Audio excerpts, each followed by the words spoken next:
You ready?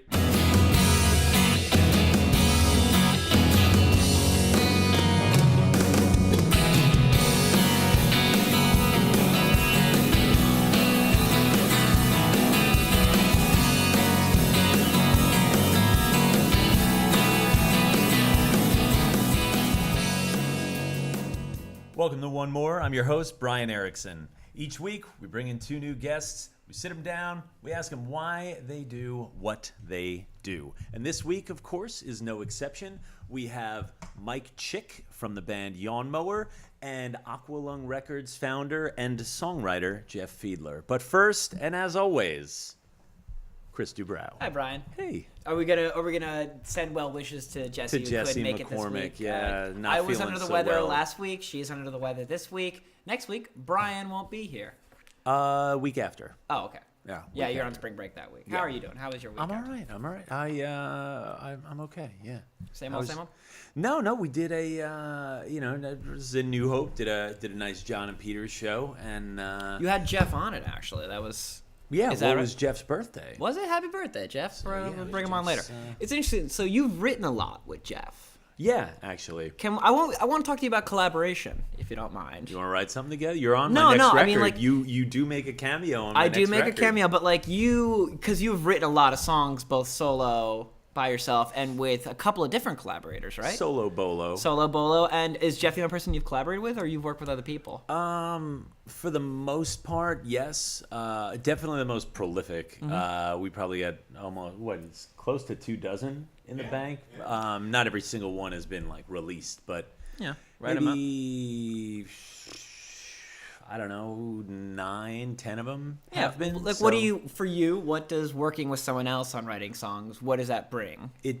For me, it depends on what the other person brings. So when Jeff and I write, it's usually when Jeff and I collaborate, it tends to be like I'll kind of bring the idea most of the time, and then Jeff will kind of add his.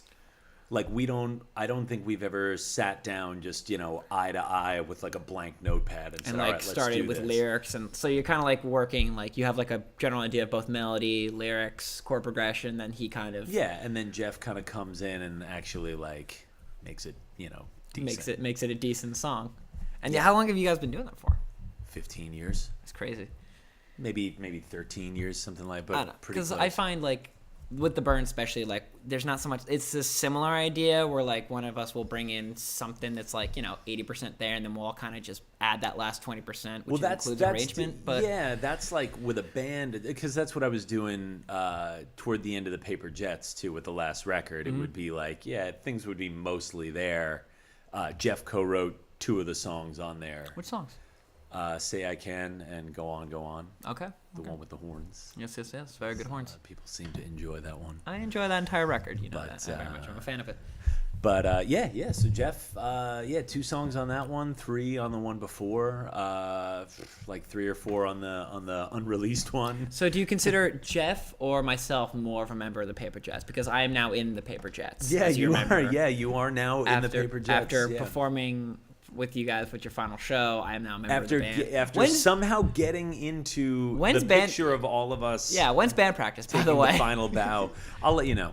I'll text you. In like what, 2025? That's the next band practice? We almost there was almost a little impromptu this past Saturday, but it didn't happen because one of our guys was traveling. I always go back to that. I'm not a Fugazi's fan, but I know Fugazi's. But after they broke up, there was like a quote that came out a few years ago. One of the guys was like, "Yeah, no, we all still like hang out and play together like all the time, but Yeah. they just don't do it in front of people." Well, because they can't charge like $5 for their shows and anymore. that kind of like, totally breaks the aesthetic. I don't know. Well, I'm yeah, not- that's what they. I mean, Fugazi, like they had a platinum. Their second album was a platinum album, like selling records. So Yeah. they had like legitimate commercial success. Yeah, and then they just kind of were like, "This isn't. That's too. It's not punk enough anymore." I don't know anything, but I just love the idea of like breaking up, but still just hanging out and playing music, just not dealing with any other aspect of Yeah, I recording. mean, I hope the saw- Paper Jets do that. You guys just all hang out and play music together sometimes. Yeah, I mean, Frank is mixing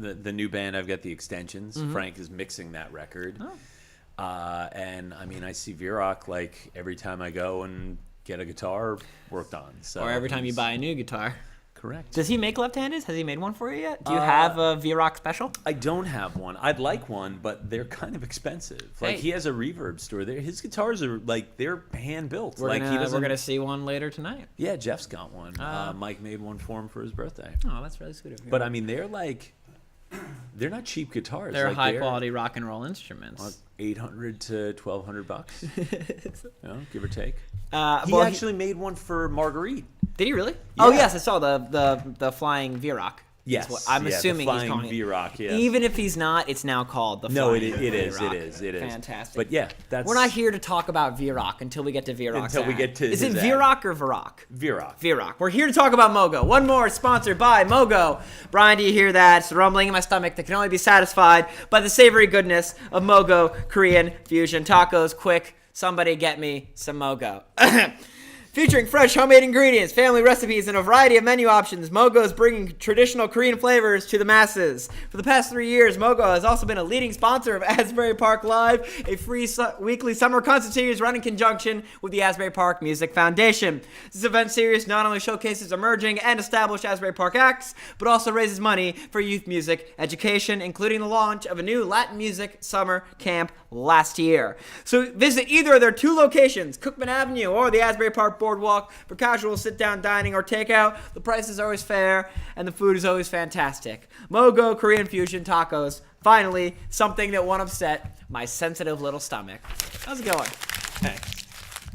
Ryan? Ooh. He is the singer-guitarist of the band Yawnmower, whose new record, Why Work Harder Than You Have To, comes out this Friday on Mint 400 Records. Let us welcome Mike Chick.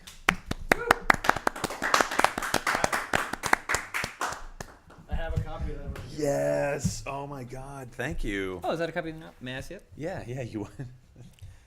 Oh. Okay. Work's never done. Oh yeah, this is the covers one.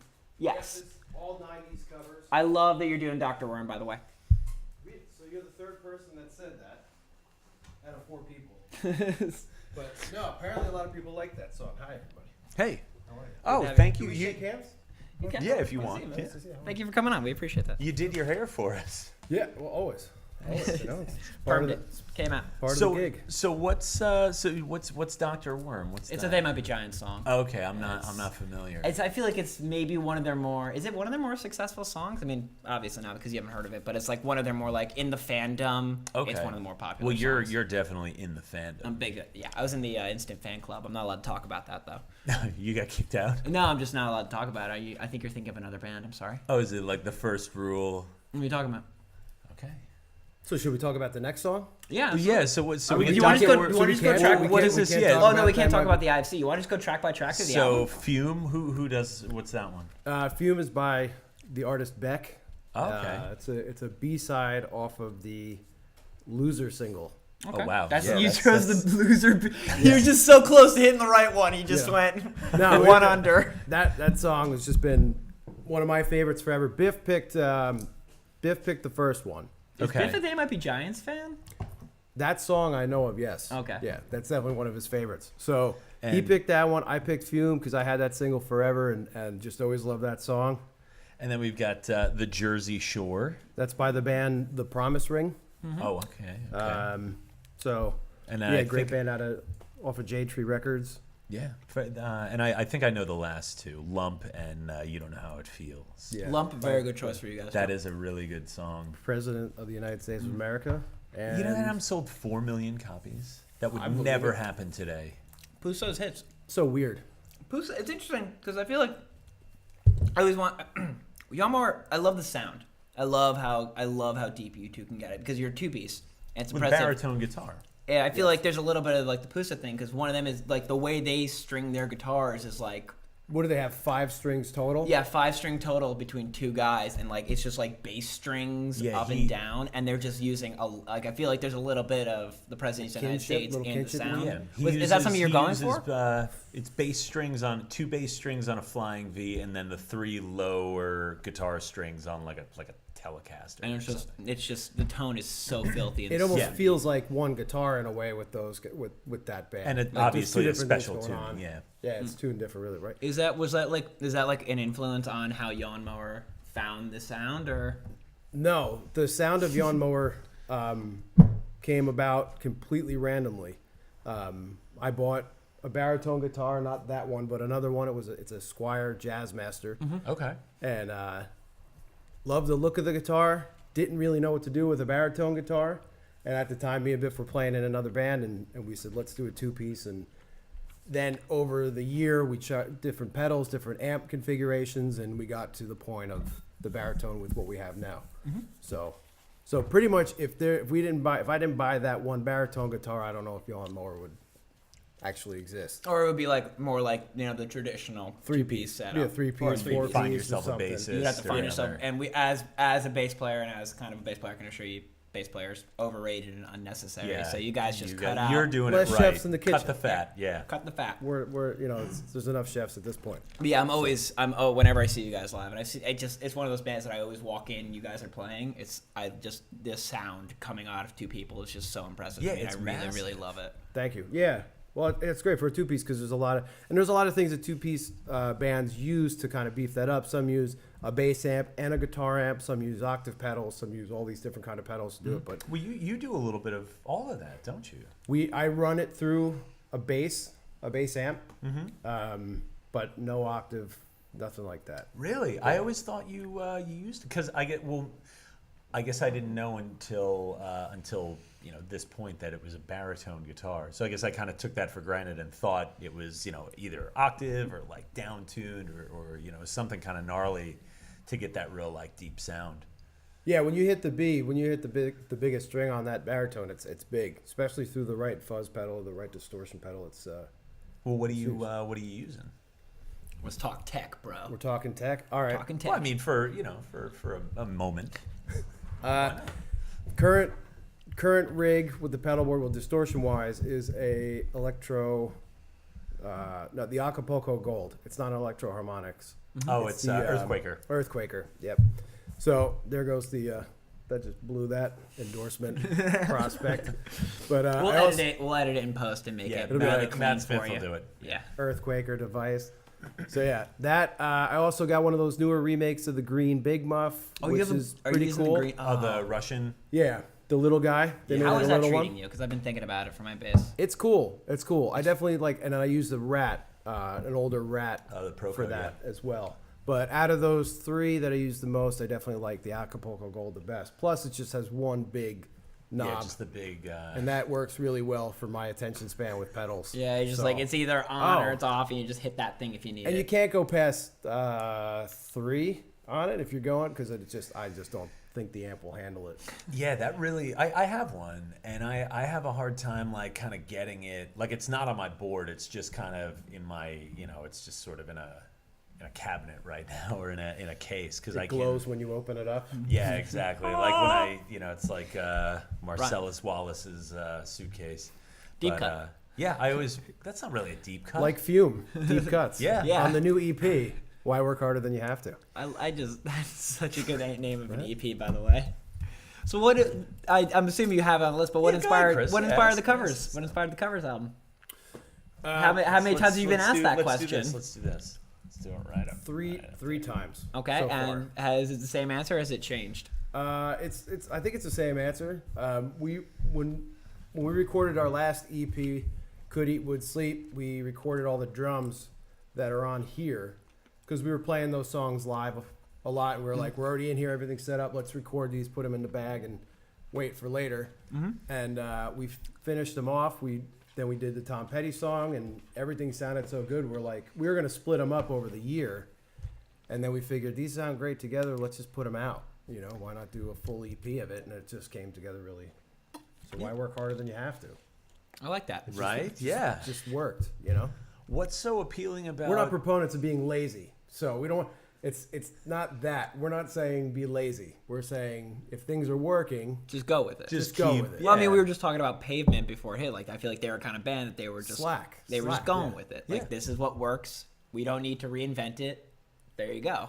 Yep. So I think I actually just got the answer to what my next question was going to be. What's so appealing about releasing EPs? Because this will be your fifth EP? Yeah, your fifth EP. So, and no full-length record. You haven't made a full-length record since 2012. Right. And And that was a different, period of Yeah, that was just acoustic. songwriting for you. So yeah, that was the guy that sets up the gear. Yeah, for us. Yeah, he did an acoustic EP. He's a cool guy. Yeah, he's all right. But what's so great about the EP format for Yawn Mower? I don't think we'll ever do. I'm gonna say it. I don't think we'll ever do a full length. I think we said that early on, and I think we'll continue with the EP format because just in the environment we are today, music wise, like we'd rather put more stuff out more often than spend a lot of time on a full length and. Yeah, because you guys, it's basically you're going like one a year plus.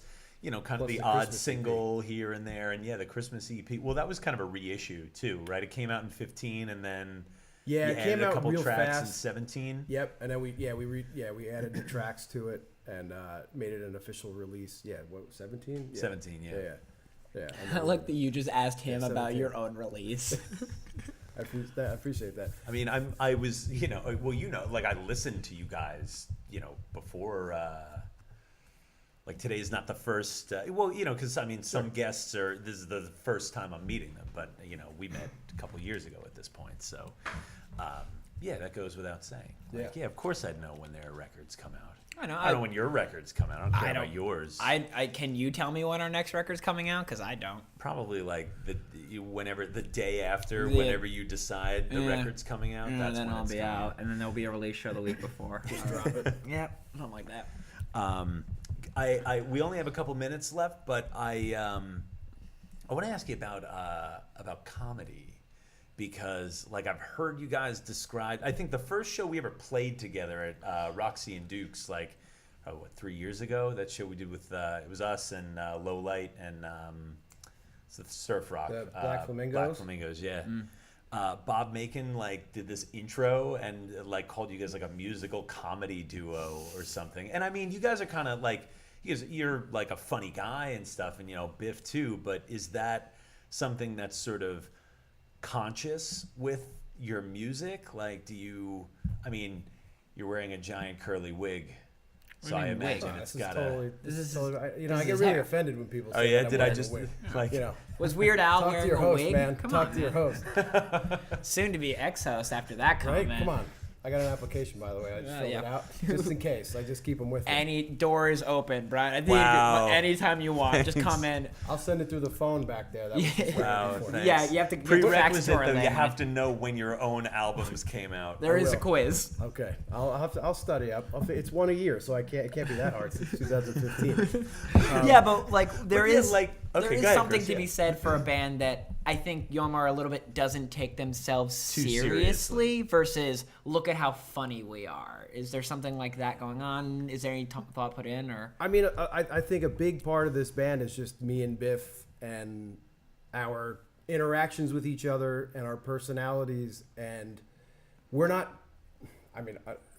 trying to make it funny, but we like to have fun. But you're both Because- a little bit of goobers, so it just kind of comes out. So it just happens. When It you're just on comes out. stage talking over each other, or Yeah. you're sprinting back and forth on stage. That's just us. That's just us.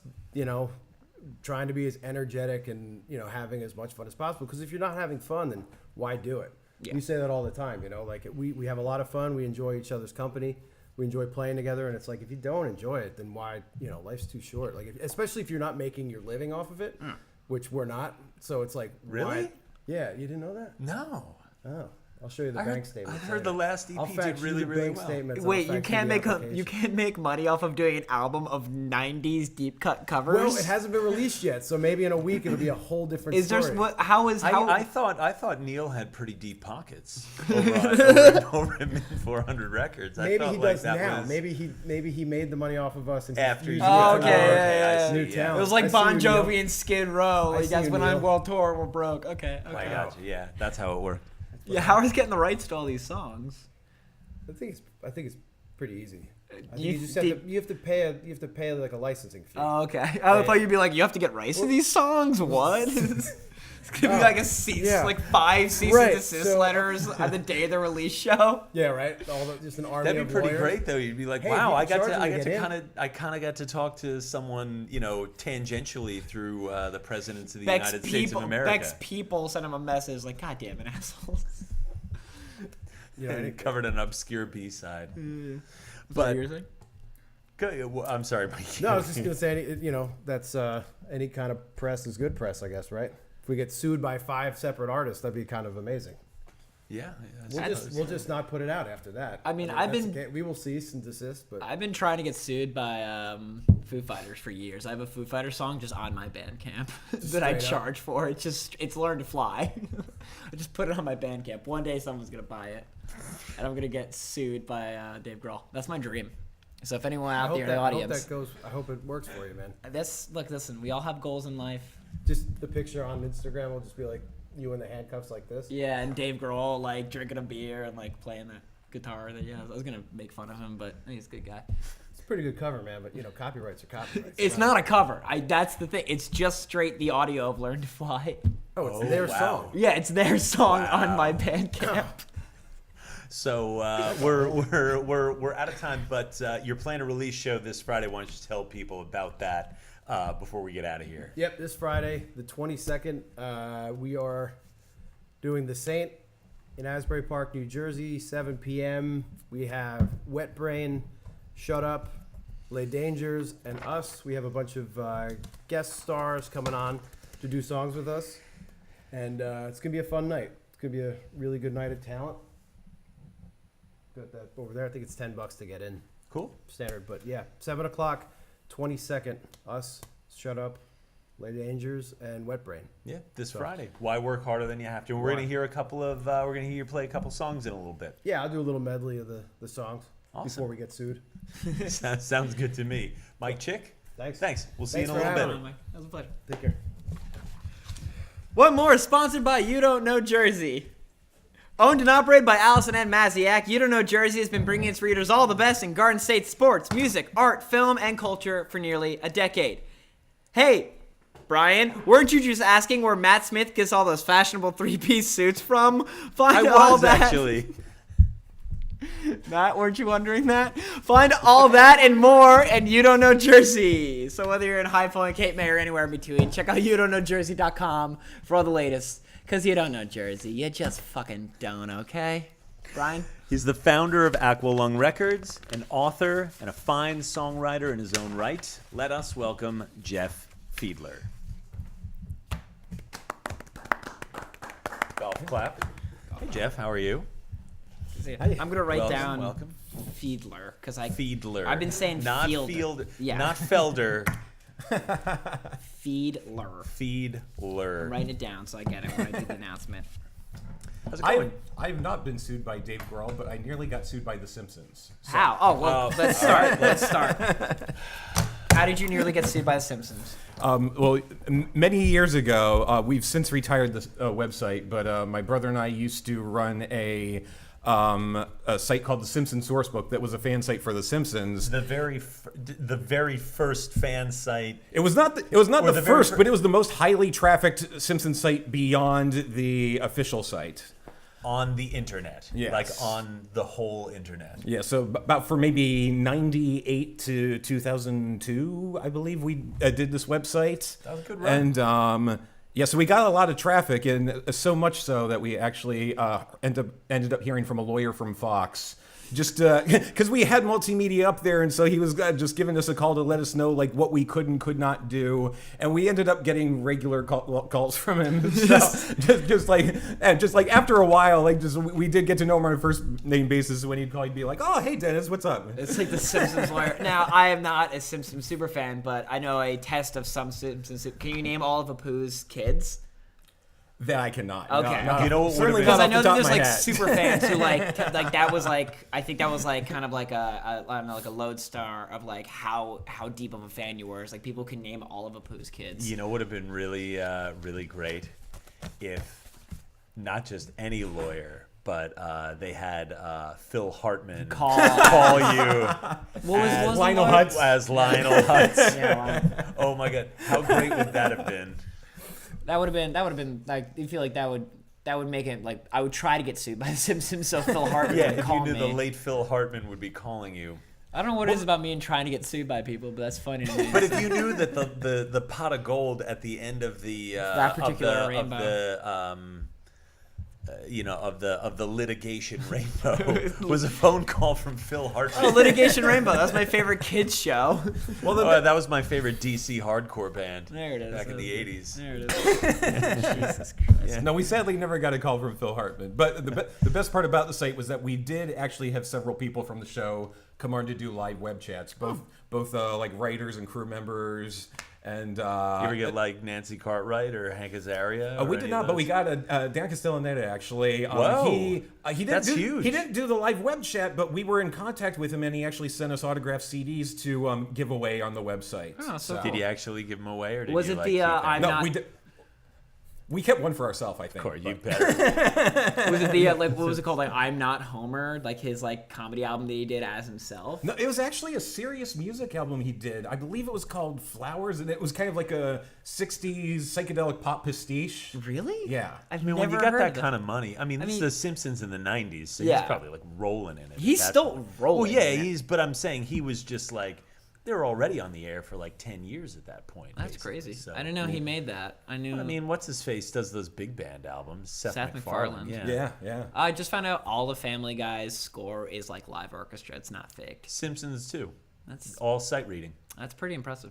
Yeah, like each episode they would sight read. Like that like is like commendable for an Yeah. animated. Like you feel like they would just do whatever, or like Yeah, use- just Yeah. roll Yeah. tape They on, rewrite they it. have You think stuff. that? or like use like synths and shit. But we're not here to talk about the Simpsons score. We're here to talk about you, Jeff. Brian? So music has largely defined a pretty big part of your life. So and you were kind of a prodigious young songwriter. And how old were you when you began writing music? I started writing songs at 4. You remember what your first song was called? Think. You remember how it went? It You went- got some lyrics. It was terrible. Because it's funny because when we had Ashley McKinley on, she said she wrote her first song. What was it, like 7? I think 7 or 8. 7 or 8 years old. So this is not, you're not I mean, that's 4 is certainly, somebody call Ashley and be like, beat that. Be that, Ash. I am convinced, and because she sang the song on air, I'm convinced that she like wrote a song with the same title like years later and just retroactive. Like, yeah, Because that's there the were song. a few, I I'm remember so we said like convinced. there I'm were gonna a call few her out on more that. adult type words. in Yeah, there like that there were was like, smarter words than like a 7-year-old would use. So actually, I put you on blast. But do you remember any of it? Like, could you play it if you still? It was, well, I remember my sister helped because it was actually my sister who suggested that I start writing songs because I was already by that age very obsessed with pop music and already had like the record collection going and was fascinated with music trivia. So she was just like, hey, yeah, you should try writing your own songs. And I was like, yeah. So she actually helped me with Think. And it was just like, because I was only 4. I mean, the lyrics were really ridiculous, but I remember we were kind of going for like a pastiche of the Human League, like going for that kind of sound. And, Wow. And like the hook just went like, think, but you'll never know the answer tonight. Think. Hey, that sounds good to me. I wasn't. Is that the next collab between you two? I could tell you. I could tell you what I wasn't doing it for, writing songs. or speaking. Largely. What were you listening? I mean, I guess you just said the Human League of all bands, but what were you listening to? What were you listening to as a kid that kind of drew you into that universe? Well, I mean, I'm actually the only musical person in the family in terms of just like playing instruments and doing music in my free time. But I mean, everybody in the family loves music, but everybody had a different kind of music that they were into. Because my sister was really into kind of like new wave and synth pop. My mom's really into the Like Rolling gangster rap. Stones. Really, like, My dad- old school. My dad's a huge R&B buff, so he was really into kind of like Motown and 70s Philly soul. And So basically, just when I first started listening to music, I was just kind of like just taking in everything that my family was listening to, and then once they realized how much I was into music, they just like go out and get me records myself. Like they'd pick them up at garage sales or whatever. And so the first record I can remember ever owning was "Man Overboard" by a guy named Bob Welch, who used to be in Fleetwood Mac. Oh yeah. I remember that. I remember Bob Welch. You remember that album? Is that on the Great Albums podcast, Brian? No, we Man have Overboard? no. We did talk about one of his songs though, called "Hypnotized," when he was in Fleetwood. He was the Lindsey Buckingham right before Lindsey Buckingham joined. He was the singer guitarist. Actually, like really good too. But he ain't no Lindsey Buckingham. Yeah, I said he ain't no Lindsey Buckingham because there can be only one. Few are. But what was your first record? What was your first album? The first album I ever purchased with my own money was when I got my license at 17, and it was fucking the Blue Album. What else would it be? Of course, Weezer's the Blue Album. But Mike, what was yours? While we're here, what was yours? The first one I bought with my own money. Yeah. Jesus Jones Doubt. Wow. That's all right. Right here, Jesus right now. Jones. He was 12 years old. No, but the first album I ever listened to was Kinks Are the Village Green Preservation Society. Okay. Wow. That's Yeah. Well, because we talked about this when I was like Picture Book was on a commercial. Oh, that's and right. My Yeah. dad gave me the CD, and I listened to that like nonstop, and then like The Who, all that. Wow. Anyway, That's better than mine. what was yours? We've talked about this. The What was yours? Ghostbusters original soundtrack. Yes, Ghostbusters. Because you ain't afraid of no ghosts. No. So how long did it take until you started kind of playing instruments till something stuck? I picked up piano early on, and that was the only instrument I actually ever took formal lessons in, which I took for maybe two years or so. So I picked up piano first, and then I just over the years I picked up drums maybe when I was 9. Wow. And then a guitar I didn't pick up till my senior year of high school. Wow. Yeah, not bad. And you did. I've heard you have volumes of like these lo-fi cassette tape recordings where you would, and I doubt you were listening to like Sebadoh, when you were like 12 years old or 13 years old. No, but you would do, like Jeff would do these. Guitar, bass, keys, drums, like harmony, vocals, just dubbing on these like cassettes, like fully sort of fleshed out songs. It was the only way I could record because I didn't have any just proper equipment at the What time. kind of led you to do that with no real frame of reference of that even being possible? Like what kind of drew you to do something? Well, like I knew that? a lot of these songs. Like I had already because when I write, I usually envision like the whole sound of the record in my head, and so I had just knew. So when I actually started recording some of these songs, I knew what other parts I wanted to be on them. I knew I wanted to layer it, and I just didn't know how. So I did have like a stereo that had like the twin cassette players, and so I was just like, okay, if I just take 2 blank tapes, I can record onto the one and then play that while I'm recording another layer onto the second tape, and I just keep swapping the tapes back and forth until I got all the instruments on them, which obviously ended up making them sound very lo-fi, but it was the only way I could make tapes for my friends who wanted some kind of hard copy of those songs. I think that's literally how the Mountain Goats got started. Like that's that would not surprise me. Yeah, I think it was the same thing. Like just kind of doing it for their friends and finding whatever means to do it, and it's just getting done, and then you have it. And that idea, that's really like for me, like what appeals to me about the idea of lo-fi is like it's just the way to do it. It's not particularly like, oh, we like the way it sounds. Just it's just a way. This it's is the available medium. Yeah. Why work harder than you have to? I have a cassette tape. Might as well go. So I should have you hear some of this stuff. How long have you two known each other? We've known each other for 15 years. Okay. Yeah. We met 15 years ago. I was a senior in college, and Jeff was. I think you were already graduated, but you were hosting a syndicated radio show. You had. Sounds from Lost and Found. Yeah, you were hosting it out of our college station. It was also syndicated over in the UK as well on internet radio station in Scotland called Radio 6 International, who simulcast their programming on World Band Radio, and World FM down in New Zealand. Oh, is that all? So it's good now. And like, what kind of music was it? Just stuff you were finding? Was it like college radio stuff? Yeah, it was actually just all stuff from my own personal record collection that I bring in from home, and it was like obscure hits. Yeah, it was like right? all top 40 hits from like the 70s through the 90s, but it was the stuff that like you weren't hearing on radio anymore. So it'd be a lot of like some of the more obscure one-hit wonders, and then just the lesser hits by the big names. So name drop, please. Like some, what are some lesser top 40s that you're particularly fond of? The very first record I can remember playing on the show was by a one-hit wonder called Diesel from the early 80s, who had a hit called Sausalito Summer Night. No, I've never heard of it, but it sounds like... That's actually going to be on the next 45. That's going to be Sounds on the like- next Lawnmower. Yeah. Take note, Mike. That sounds like some high-octane rock and roll. A band named Diesel has got to be one of those bands that's like, really? They make it fuzzy. So we've only got about 5 minutes left, so we're gonna kind of jump ahead a little bit because I want to make sure we let people know that you right now your sort of most current project is running Aqualung Records. And I want to ask you what that experience has been like so far. Now that you've got a few records out, a couple Beta Rat records and the Dusted Days album. Yeah. With 3 albums in 2 years, 3 years, something like that. So there's a growing catalog.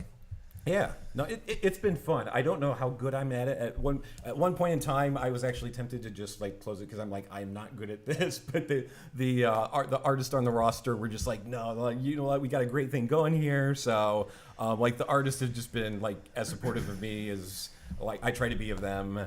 But yeah, we put out a couple records now. We have a lot on the horizon for the rest of this year. Like what? Anything like definitely on the docket, like scheduled for release this year? Yeah, nothing I can announce just yet, but just we're tentatively going to have just like at least a half a dozen more records. Oh wow! And another signing we haven't announced yet. Trying to possibly put together a package tour of some type. So excellent. Yes. Cool. And I do want to mention because I guess it was the first one that you did the Dusted Days release show at that planetarium in Raritan. Oh, very fun. Very fun. Now, with all those people kind of gathered, and it was a release show, but it was they didn't actually play. It was almost like a listening party. But you could get the record there, and they had like the sort of custom laser show and everything. Yeah. Like watching that all go down and knowing that you had a big hand in getting that record out. How did that make you feel? Just kind of sitting there watching that. Just experiencing that. Oh, it was amazing. I actually can't take any credit for that idea. Like just that idea to do the listening party at the planetarium and do like the customized light show. That was all Frank Lettieri from Dusted Days. But yeah, as soon as he came up with it, I was like, yes, that would be amazing. And just, yeah, I can remember that night, just as I'm sitting in the chair, like looking up at the ceiling, watching the light show, it was just like, wow. Yeah, it was a very good feeling. It's like, yeah, this is reality now, because just, Frank was actually the one who encouraged me to start the label, because it was kind of like an idea I'd had in my head many years earlier, but he once he had got the record done, he was just like, no, you know what, let's release this on Aqualung. So I definitely have him to thank for just pushing me towards it.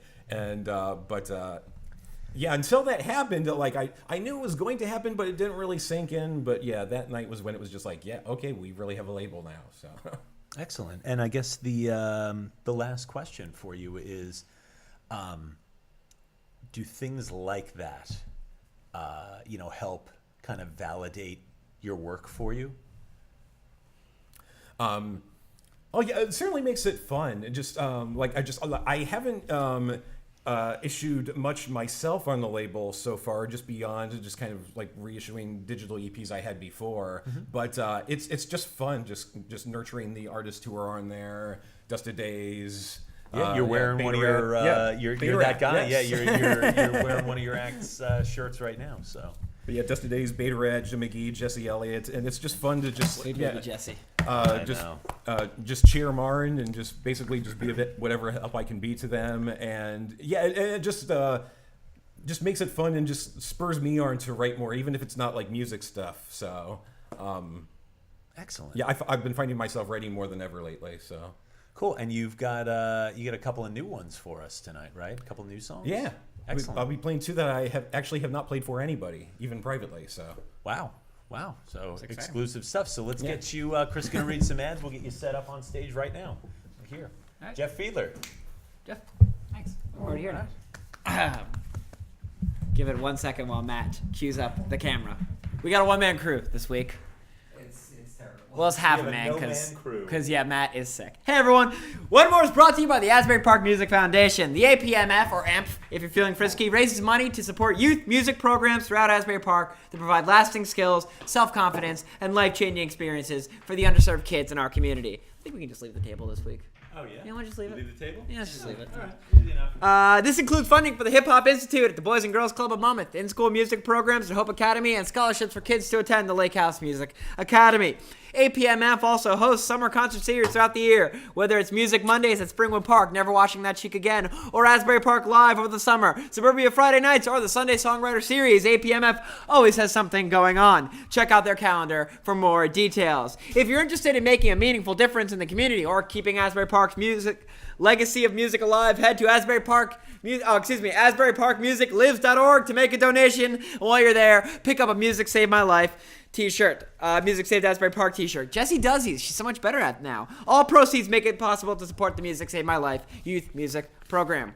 Jim, thank you as always. OneMore is also sponsored by Bordentown Guitar Rescue, founded by certified luthier Mike Virag. Bordentown Guitar Rescue has been building, modifying, customizing, and repairing stringed instruments since 2012. Why wait a month for a basic setup for one of the big retailers when Bordentown Guitar Rescue has the quickest turnaround in the state, guaranteed? So whether your body is warped, your neck is bent, or your bridge needs a new saddle, call certified luthier Mike Virag for an estimate. Bordentown Guitar Rescue. God damn it, Virok. Can you just fucking fix it? And now, ladies and gentlemen, give it up for Jeff Fiedler. Did I get it right? Yeah. Hell yes, Jeff.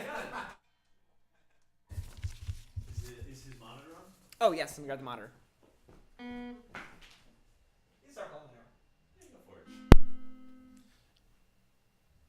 So I love writing.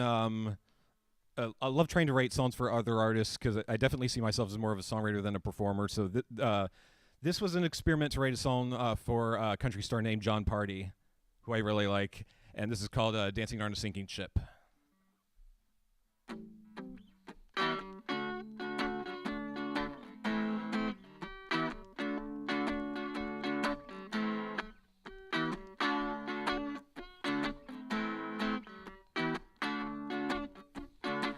I don't know how, boy, I could be so dim. Only was a cowboy till the next walked in. They just locked eyes and she was gone in a blur. Man, that girl's got issues and mine is her. Maybe it's better that we ain't together. She's pretty fair weather, been like that forever. So why my heart beating faster? I'm veering off course, you know the source. Remove me by force of this ends in divorce. The girl's a man-made disaster. She leaves me traumatized, but a kiss is Titanic size. Lips like dancing on a sinking ship. Believe me, I know how to go, but I tell you that kiss is hard to resist. I'm fully aware I shouldn't be there. Baby in a bar or two, the same old game. She could place my face, just can't remember my name. What's one more chance at courtship with her ex-best friend? Remind me how that movie about Jack and Rose ends. On top of the world and everyone dies. No shock that the girl dated so many guys. Just geek out if you're able.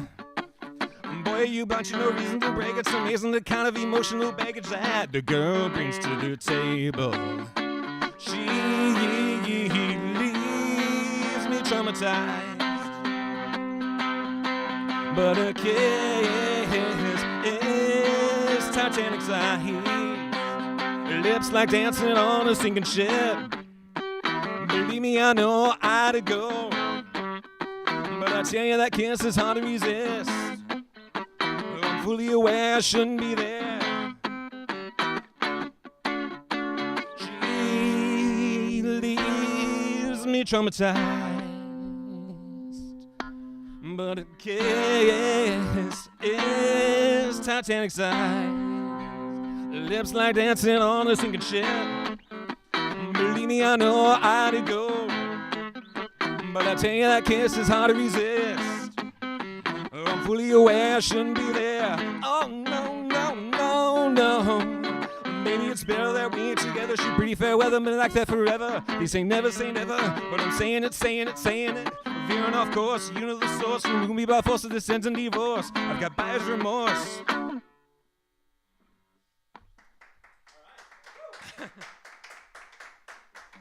Thank you.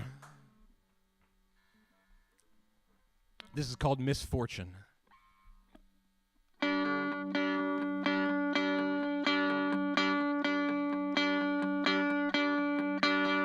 sees the day and muck about until our spell of luck runs out. 'Cause this could all die any day, and all is fleeting anyway. Goodbye, temporary bliss.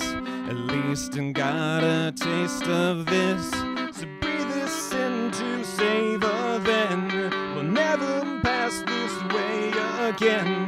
These gray clouds hover up above me usually. Well, misfortune, you must hate me. Misbehave, you've not been good. Misguided, I can't think straight. So misspoke, of course I would. Misunderstood, did what she could, but misleads will not play fair. Lovely day, misfortune, even if you never have good news to share. Happy days are here again, that is to say for other men. I'd rather spend a day in bed than go out there and lose my head. Wrecked to water, dull the pain, the only thing that keeps me sane. 'Cause I'm white noise that you ignore, so bleed me till I bleed no more. Gray clouds hover up above me usually. Oh, misfortune, you must take me. Misbehave, you've not been good. Misguided, I can't think straight. So misspoke, of course I would. Misunderstood, did what she could, but misleads will not play fair. Lovely day, misfortune, even if you never have good news to share. 'Cause gray clouds hover up above me usually. Oh, misfortune, you must take me. Misbehave, you've not been good.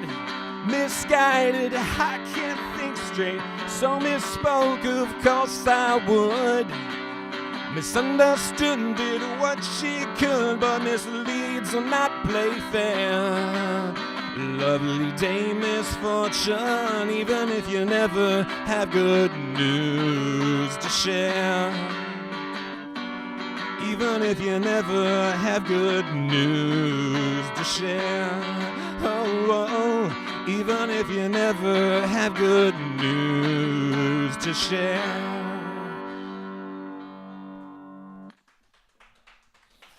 Thank you. Alright, I can't focus, but am I in focus now? Doesn't matter. We're gonna do a week of events. Monday, March 18th. Happy birthday, Joey Henderson of My Band the Burns and Andrew Morgan of Every Project all the time because they're both so talented. Love you both. Tuesday, March 19th. Happy birthday, Natalie Farrell. 90 vibes herself.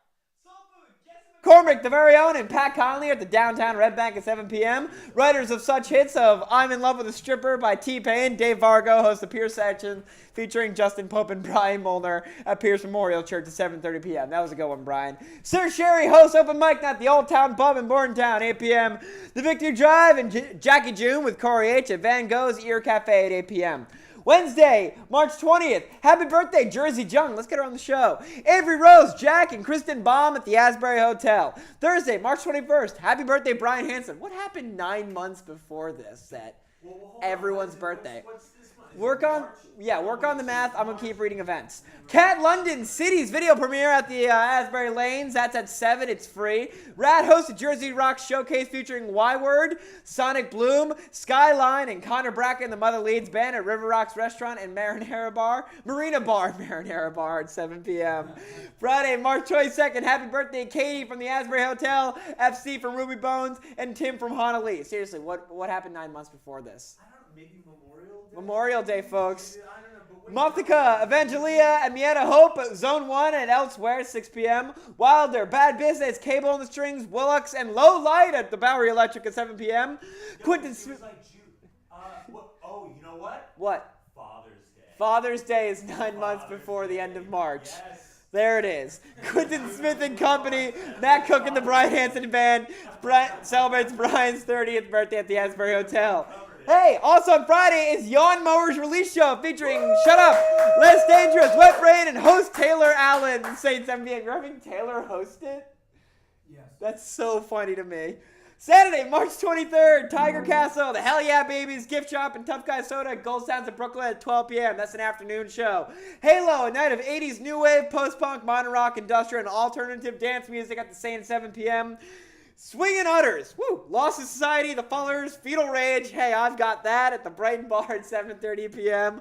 The Crypt Keeper 5, Coaching Commando, Gringo Motel, White Cactus at Mill Hill Basement at 9 p.m. Chris, I could have said you had Swingin' Utters. Also, yes. Sunday, March 24th, Sunday session featuring Anthony Crisin of Spin Doctors at the Asbury Park Music Foundation at 3 p.m. Is that real? The different Spin Doctors going to be here? It's not even, that's not the singer, though. The singer's name is Chris Barron. So it's just... So it's like one of the other dudes. Great. Renee Maskin of the band Low Light at Catsbury Park at 3 p.m. X-Maid. Okay. Renee Maskin of the band Low Light at Catsbury Park at 3 p.m. X-Maid, Science Man, Delicate Flowers in the West at 7 p.m. Foxfire single release party, Sunnyvale, 7:30 p.m. And close out your weekend at the Scarlet Pub with Sona, Zach Russick, and the Barbarians at 8 p.m. And now, ladies and gentlemen, please give it up for Mike Chick of Young Art. Woo.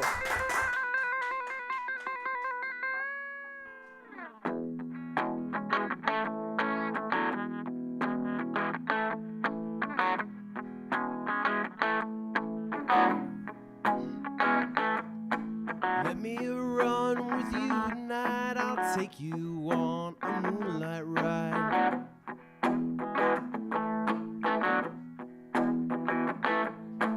There's someone I used to see, but she don't give a damn for me.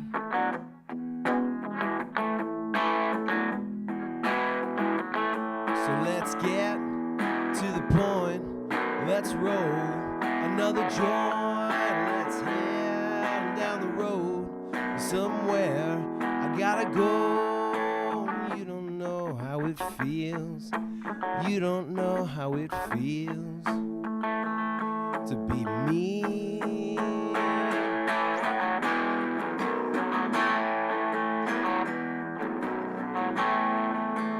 I woke up in between a memory and a dream.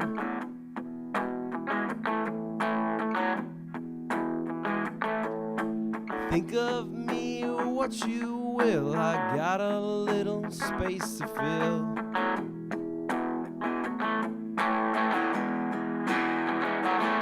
So let's get to the point, let's roll another joint, let's head down the road somewhere.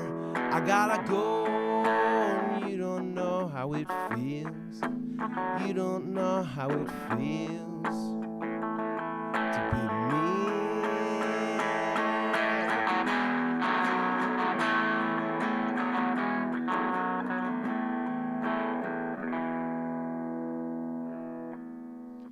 just playing little nuggets from the new EP.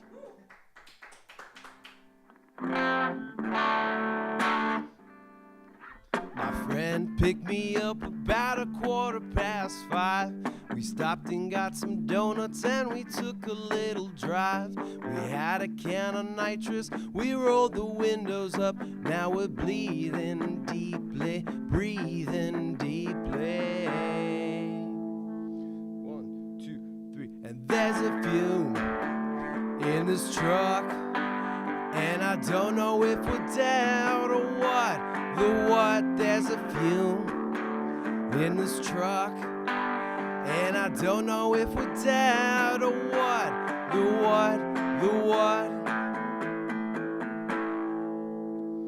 We spent many years always trying to get nice, smoking broken pencils and beating up kids, talking to the devil and drinking a Coke. Now we're totally rocking.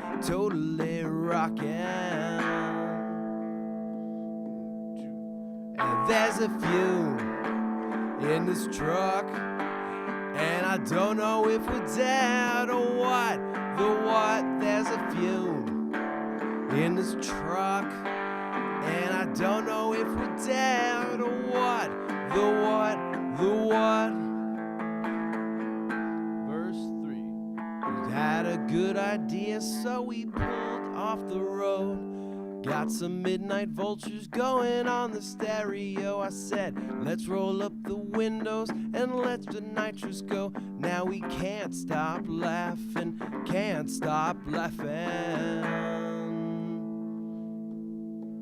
And there's a fume in this truck, and I don't know if we're dead or what.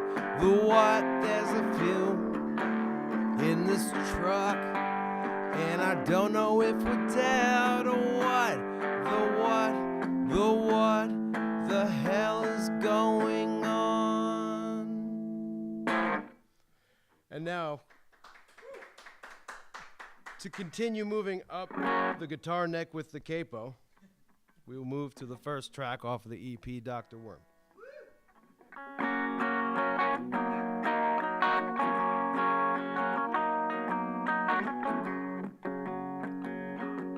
They call me Dr. Worm. Good morning, how are you? I'm Dr. Worm. I'm interested in things. I'm not a real doctor, but I am a real worm. I am an actual worm. I live like a worm. Now I like to play the drums. I think I'm getting good, but I can handle criticism. I'll show you what I know, and you can tell me if you think I'm getting better on the drums. I'll leave the door unlocked, 'cause I can hear the doorbell.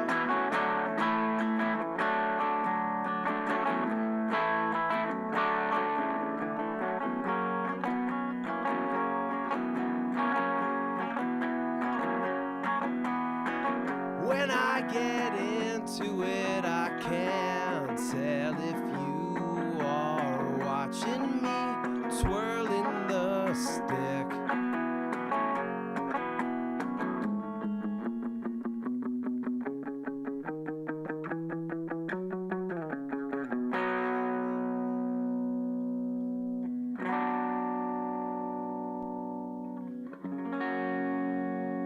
There's another half of the song, but you're going to have to come to the Saint to hear it. That's Dr. Worm. You want me to play the solo? No, I said including the solo. Right, of course. Yes, the bass solo. Yes. I'd be like, I can't do that right now. I can't play this. I can't do that for you. You got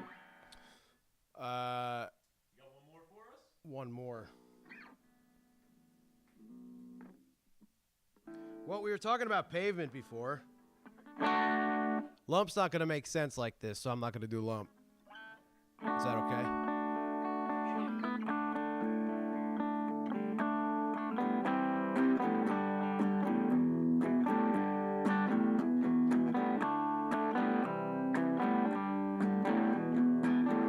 is for the next EP. Darling, don't you go and cut your hair. Do you think it's gonna make him change? And that's a pretty nice haircut. Charge it like a puzzle. Hit me where it muzzles. Hesitate, you die. Look around, around. The second drummer drowned. His telephone is found. Help me out.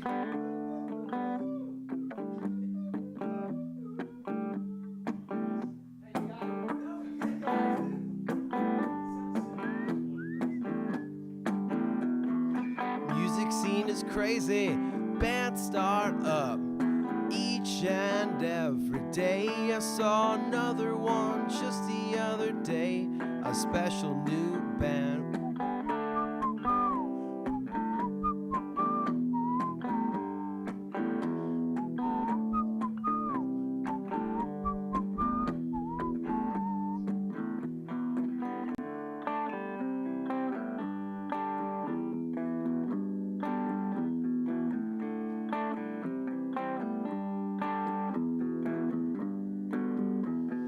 Advertising looks and chops a must. No big hair. Well, the songs mean a lot when songs are bought, and so are you. Faced right down to the practice room. Attention and fame's a career. Korea, Korea, Korea, Korea, Korea.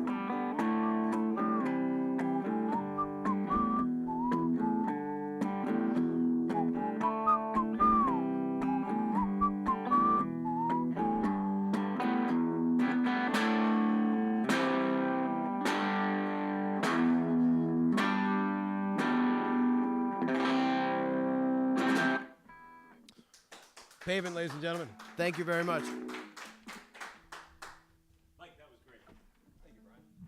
Thanks so much. Go see OneMore this Friday at the Saint. They're releasing their new EP. Jeff Fiedler. For Jeff Fiedler, Mike Chick, Chris Dubrow, the Asbury Park Music Foundation, and Mogo Korean Fusion Tacos, I am, I have been, and I remain Brian Erickson. We'll see you next week.